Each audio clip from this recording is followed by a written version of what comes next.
муноқиша байни сокинони деҳаҳои басманда ва қалъаи дӯсти ҷамоати деҳотӣ ваҳдати ноҳияи деваштиҷ ба содиршавии ҷинояти авбошӣ ва ҳуқуқвайронкунӣ дар ҳайати гурӯҳӣ анҷомид. Санаи 16 март баъди анҷоми мусобиқаи футбол рух додааст ва сабаби аслии он дар он зуҳур меёбад, ки пирӯзӣ ва бохтро мухлисони дастаҳо таҳаммул карда натавонистанд. Ин мусобиқа аз тарафи соҳибкори маҳаллӣ байни 14 даста аз ҷамоати деҳоти ваҳдати ноҳия ташкил карда шуда, бозии финалӣ байни дастаҳои футболбозии деҳаҳои басманда ва қалъаи дӯст дар варзишгоҳи шаҳраки Ғончӣ сурат гирифта бо ғалабаи футболбозони басманда анҷом меёбад.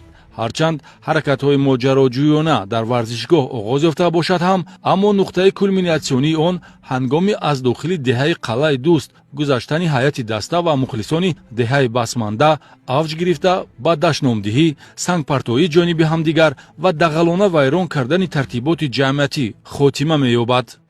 Сабаби ҷанг дар ин ки мо ғолибият бурдем 2-0 ба ҳамин сабаб ё ҷанг оғоз кардам. Сангборон кардам, ҳамҷа омадам ва одам мошина монд, фуромад биё гуфт ва ё даъват кард ва ё аз аввай тараф сангборон кардам. Мардум бисёр шуд, ҳама халос кард ва ё бурафтанд. Мо аҳмиҷа гаштем, аз мо боло бо сангшафқат шудагӣ. Гунаҳкор меҳисобем, аз кардаи худ пушаймонем.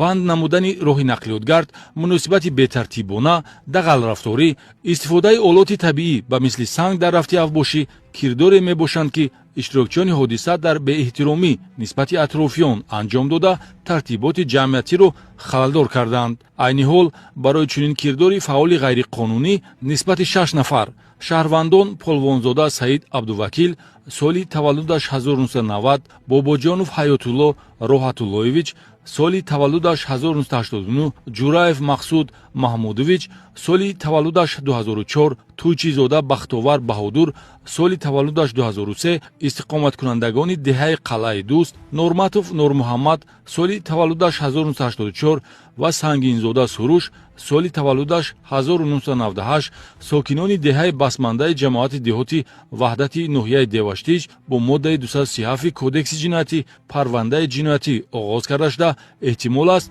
дар ҷараёни тафтишоти пешакӣ боз ному насабҳои дигарон зам шавад.